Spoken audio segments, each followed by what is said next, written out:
তুমি এসে কেন আইছো? বাংলা নাটকে অশ্লীলতার অভিযোগে আরশ খান এবং সামান্তা পারভেজের অভিনীত একটি নাটক বর্তমানে সমালোচনার মুখে পড়েছে।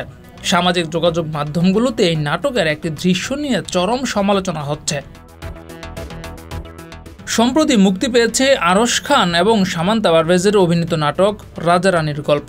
এই নাটকের একটি গোসলের দৃশ্য বর্তমানে আলোচনার তুঙ্গে। সেই গোসলের দৃশ্যে দেখা যায় নায়িকা সামান্তা পারভেজ এবং তার বান্ধবী গোসল করছেন। তখন সেখানে উপস্থিত হয় আরশ খান।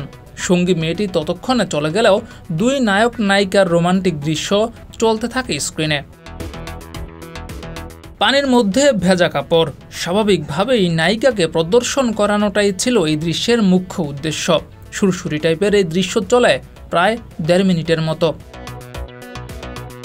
এই দৃশ্যের সমালোচনা করে সমালোচকরা বলছেন, এই দৃশ্যের জায়গায় অন্যরকম অন্য কোনো দৃশ্য ব্যবস্থা করা যেতে পারত।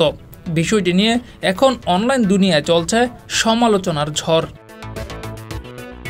ডেস্ক রিপোর্ট, যুগের চিন্তা।